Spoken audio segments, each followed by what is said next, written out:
Good morning, everybody. Hope you're well. We continue our learning of the Kitzur Shulchan Aruch. We're learning the laws of charity. Lalis Neshama Avimori Moshe Ben Chaim. And for Rifu Shlema, we have a list of people who need healing. Please have them in mind. Yisrael Ben Yocheved Da Liza Chana Bas Dina Riella. She's getting better. Thank God. Herschel Mendel, Chaim Ben Shevaleh Bat Freda. Noavram Ben Mendel, Ruth Bat Rachel, Yitzchak Ben Dvorah, Dina Bas Mendel, Aaron Ben Gittel, Amiram Ben Shana, Dana Ben Dvorah, Maya Bet Sarah, Chaim David Ben Esther, Azrael and Moshe Ben Sarah, Bracha, Bashev Bracha, Chai Bas Sarah, Rina Bat Etel Nachman Ben Herschel Zilia, Michal Lev Ben Tzipor, Abram Shimon Ben Sarah Leah, Emmanuel Julia Ben Yemen Sarah, Harith Ben Lily and Arya Ben Esther, Yeshua Ben Bluma, Chava Bas Dina, Claras Bat Etta, Harriet Bat Lillian, Yohanan Meir Ben Carmen Rosa, Elazar Ben Gittel Malcolm, Moshe Tzvi Ben Rivka Chana, Ariel Rus Bat Bracha Ita, Arya Ben Yetta Farhanda Ben Marvi, Daba Ben Chayalea, Azrael Ben Sarah, Michaela Ben Tzipora, Rachel Ben Esther, Gotzi Bet Zerach, Rachel Ben Marvi, Galif Bet Tzeferes, Shifra Rudel Bas Rus, Simon Avram Ben Shifra, Chalu Bas Rus, Rivka Shana Bas Etel Tzivia, Gershon Ben Chani, Yocheved Chayz Bas Natalia. Whew. And we also have in mind, Hashem, please look out for all those who've been displaced and heal those who've been injured in the onslaught facing our brothers and sisters in Ukraine.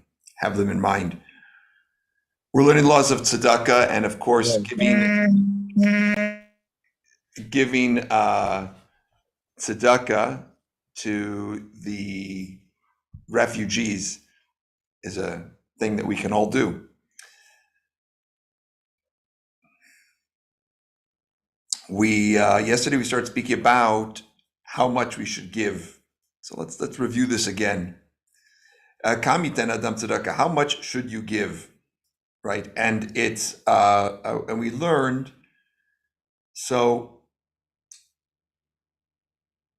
that a person who's very poor has a very minimal obligation. It's really on those who have what to give. And then there's a discussion of do you deduct your household expenses or not? The Kitzur says you can. Today, most would say you can't when it comes to Meiser Ksafim. Everybody agrees on taxes, payroll taxes, income taxes, property taxes, and so forth. If you have we could get more into it. If somebody has a question, please feel free to reach out to me.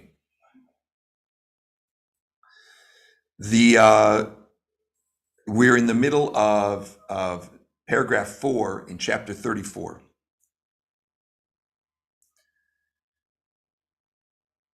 So he says the best way, mitzvah minimum uvchar. So if a person wants to give tzedakah in the biggest possible way, shiten chomesh shana rishona min hakeren. They should give a fifth, 20% of the principal. Charkach kol shana, and after that, every year, chomesh min harevach, 1/5 of the profit. Ve'az yivazvez adam yoser min hachomesh. But a person should not give more than 20% of their earnings to charity. Because if a person gives away too much, maybe then they're going to end up needing support.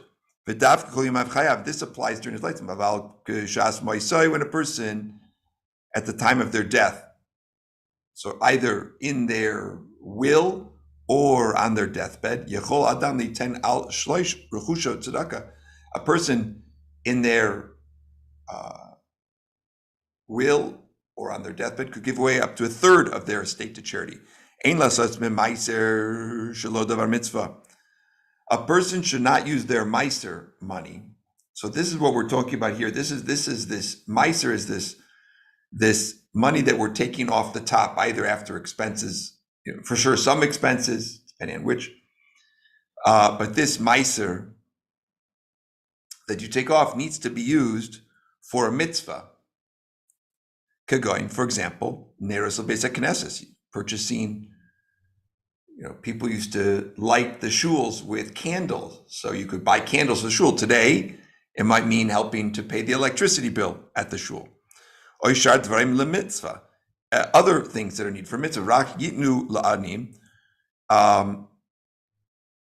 So he says, don't use meiser for this. So interesting, right? Don't use meiser for giving to the shul, giving to the, we'll get into this a little bit, giving to, to the electricity bill at the shul.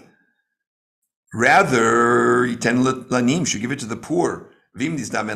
However, if the opportunity of a mitzvah arises, a mitzvah comes up, for example, to be sandik at a bris, or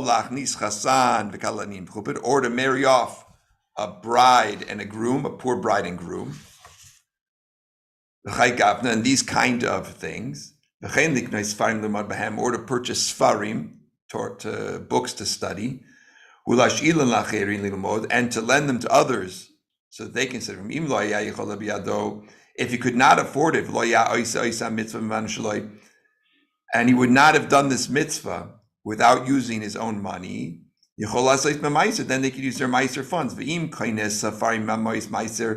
you did purchase books, sfarim, to study from your meiser money, you should be careful. Those books should be loaned to other people.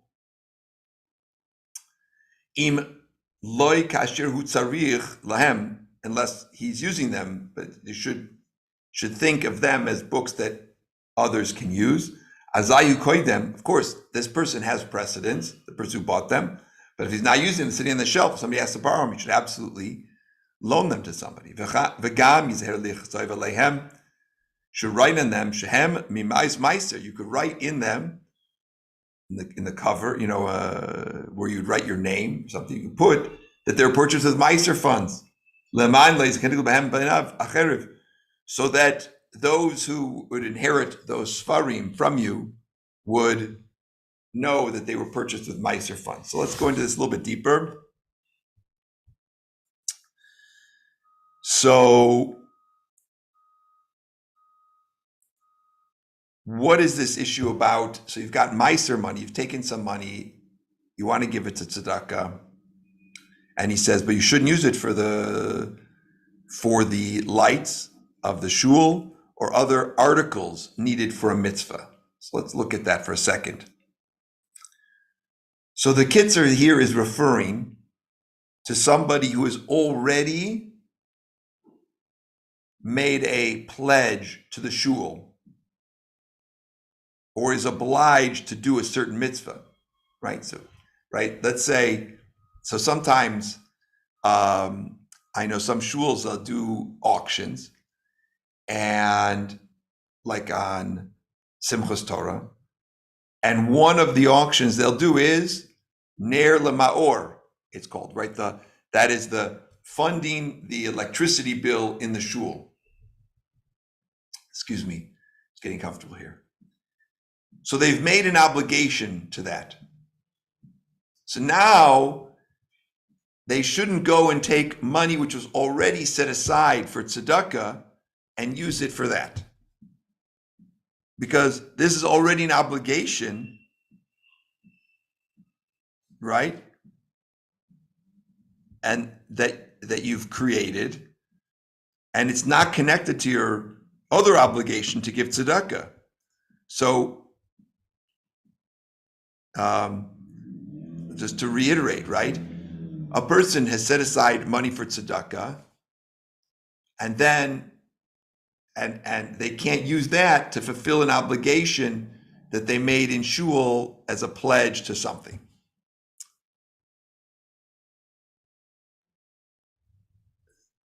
Igros Moshe says that you should not use the funds of Meiser to pay tuition that is charged according to one's level of income, as tuition is considered a standing obligation, right? When we're paying our child's tuition, it's considered an obligation for us to instruct our children.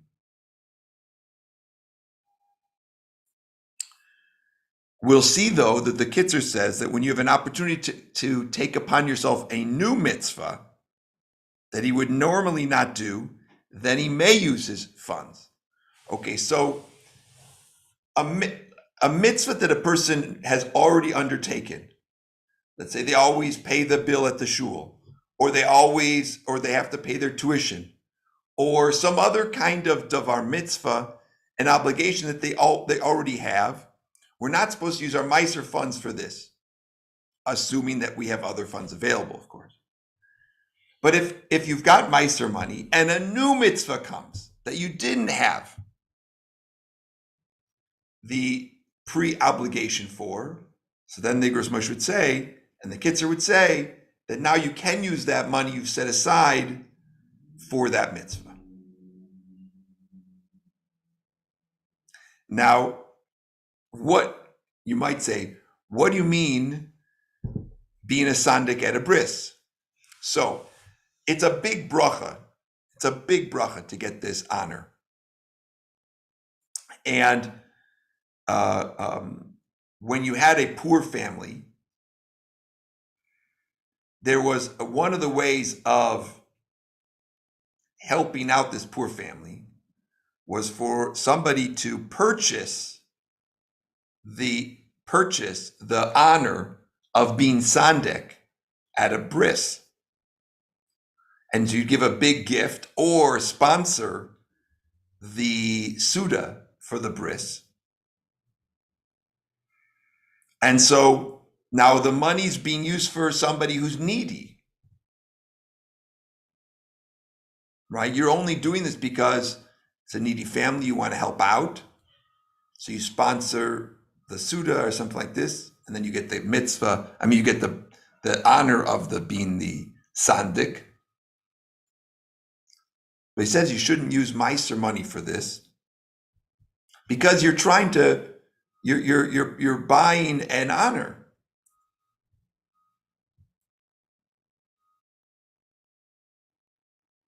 But he says, however, if you otherwise would not do this kind of thing, it would be a mitzvah, right? So let's say this is something you've never done and you hear about a certain situation. So then, and it came up, then you could. But if this is something that is your thing, then you shouldn't appoint your meiser money. Is this, I'm going slowly here because I just want to make sure that we get these points, that we understand them. Now, also, giving to a chassid and kala who are poor, that's one thing. It also used to happen that just like a person would buy the honor of being a sandik as a way of because why do you want to be a sandik? So it's considered to be to bringing a great spiritual benefit to the person who's the sandik.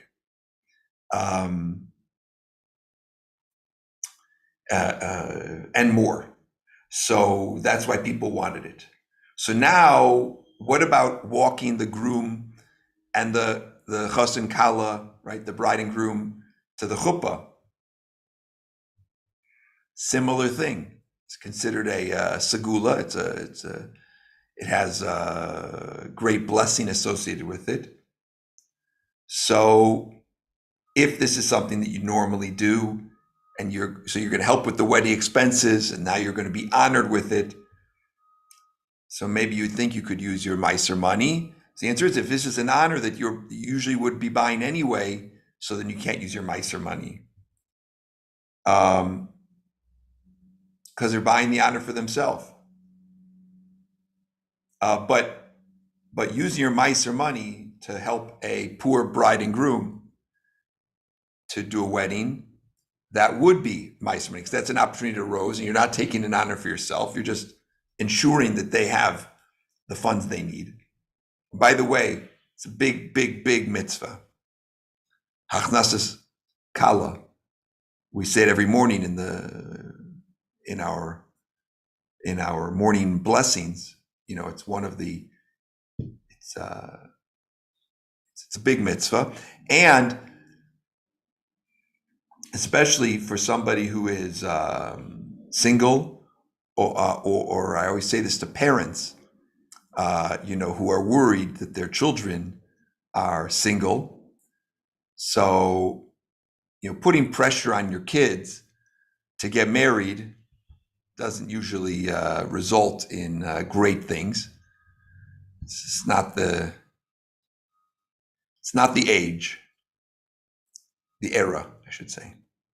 But giving money to chassan kalas who need help getting married, so that is a big segula for your children. That is bringing blessing to your children. And that you could use Meiser money for. Even though you will, in a sense, benefit from it because your child will be married, but it's not purchasing it for yourself.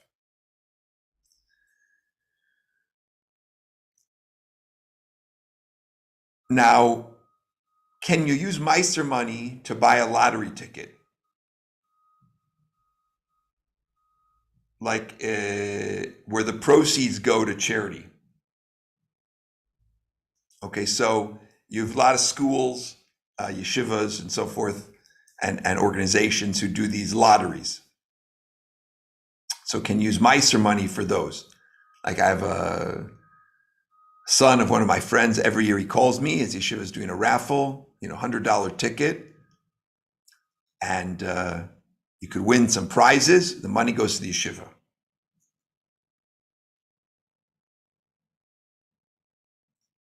So can you use that? So the answer is, since most of these raffles, the ticket is not something that somebody would buy just on their own. Like they're not on the open market. It's not like going to the store and buying a lottery ticket. So the only people buying these are ones who want to help the yeshiva, right? They want to give tzedakah. It's an incentive that they get this. They get the chance to win a prize, but they know that they're giving tzedakah, and that's the ikr. So then the Rav Moshe finds, he says, you absolutely can use Meiser money for that because you're giving to the yeshiva or to the orphanage or whatever, whoever's doing it.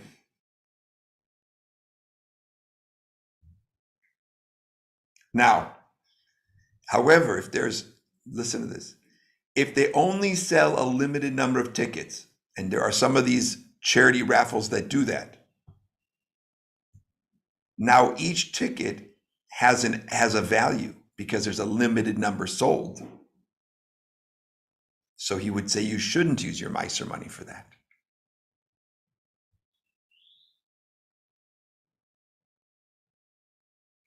Now, let's say you win. Doesn't happen to me, but might happen to you. You win one of these charity raffles. So Rav Moshe says you should return the price of the ticket to charity. So I don't know, let's say you won $1,000 on a $10 ticket. So you should take $10 from that and give it back to the organization. Okay. Whew. Are we inspired to give more tzedakah? I hope so. There are a lot of people who are in need. And always, if you have a question, feel free to reach out. Everybody have a fabulous day, and we'll see you soon.